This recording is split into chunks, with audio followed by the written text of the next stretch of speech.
Good morning. Our hand today is going to be King Queen of Diamonds.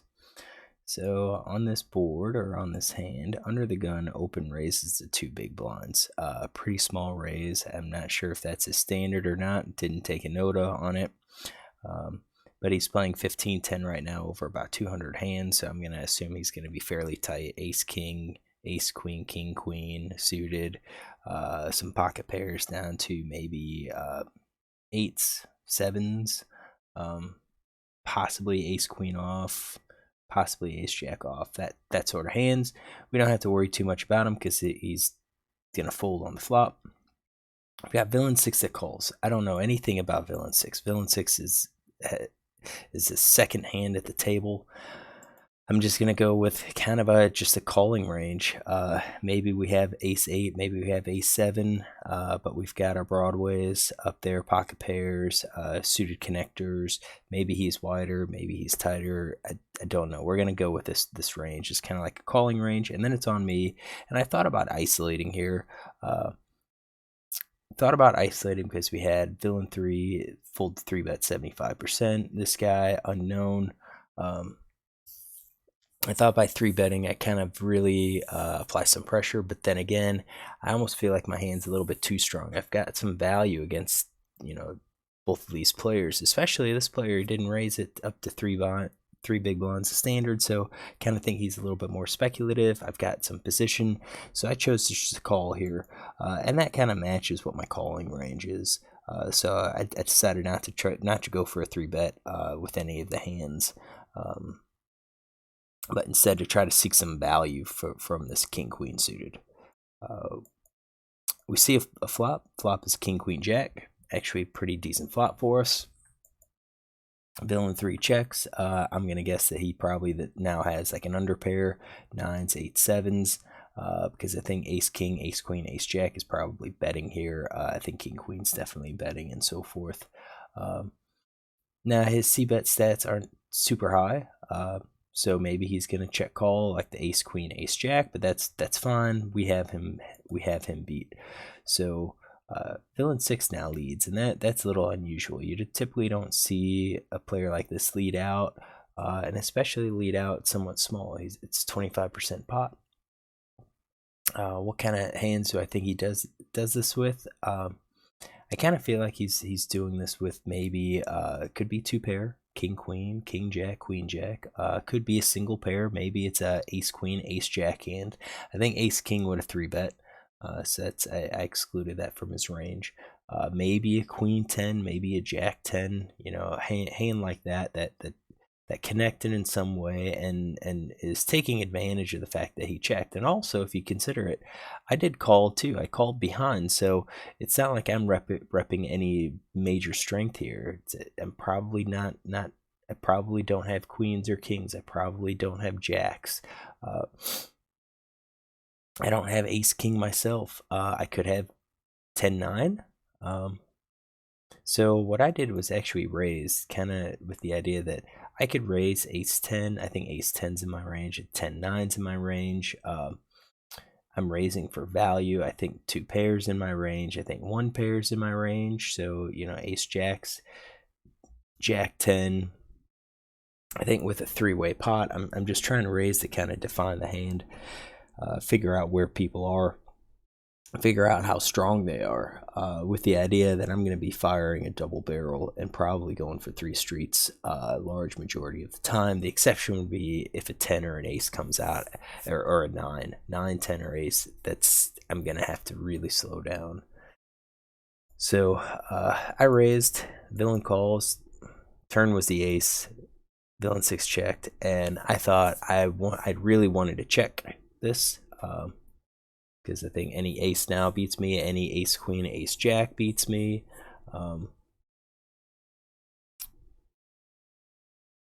Any of those 10s. Again, king 10, queen 10, jack 10 beats me.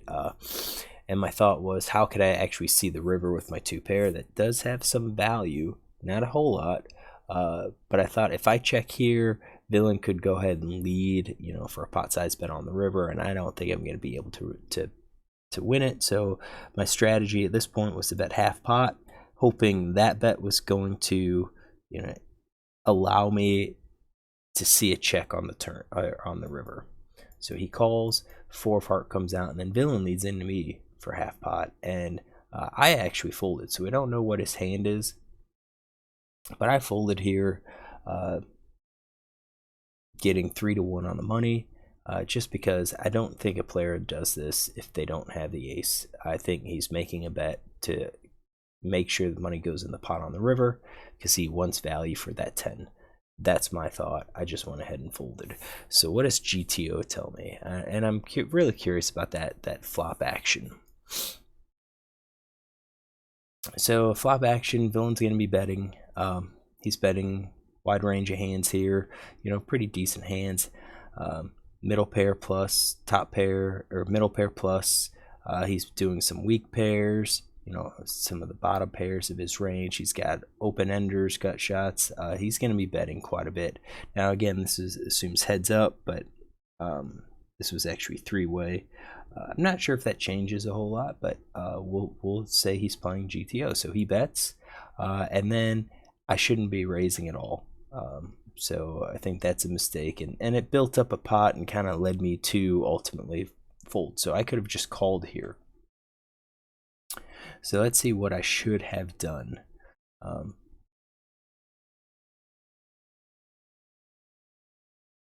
So if he's playing GTO, I call. Ace of hearts hit.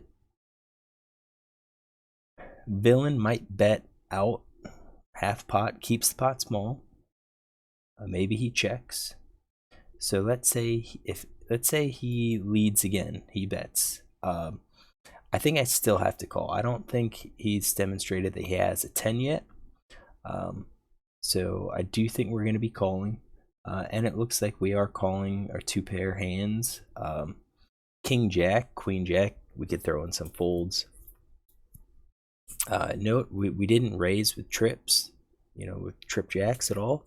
So we call there, and then let's see here, 4 of hearts hits. And if villain leads out for half pot again, I think it's probably safe for us to fold. We're folding our king queens. We're calling ace queen. We're raising our 10s. Okay, self-explanatory. We're calling our jacks. I think I'm a little bit more surprised that we're calling with ace queen and then folding, like ace jack and king queen. I kind of think king queen could have been in his range, but I guess if he's betting 3 streets, he's demonstrating that his 2 pairs at least the ace.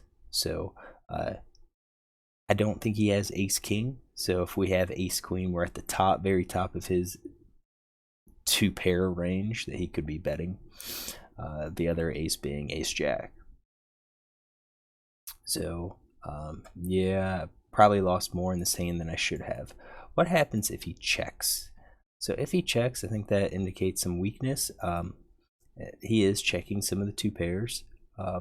This has him continuing to bet queen jack, which I'm not sure if that's going to be true or not. But let's say he checks, and now it looks like we're still checking again. Ace queen can bet ace jack, but I think, and of course our straights are going to be betting.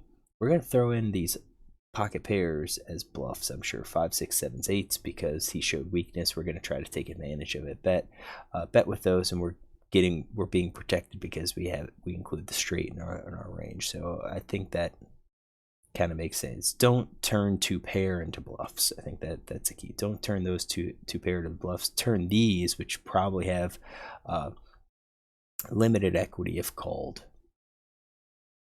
So let's say I check behind like I'm supposed to, and villain bets now. If villain bets, looks like we're still going to be folding like king queen. We're still calling with the 2-pair with aces. We're calling with trips. We're being conservative. If he checks, we're still going to be playing with the aces 2-pair. We're going to be checking with the king queen 2-pair. We shouldn't arrive there with the straight. So I think if we have the straights, we're going to be betting on the turn, definitely.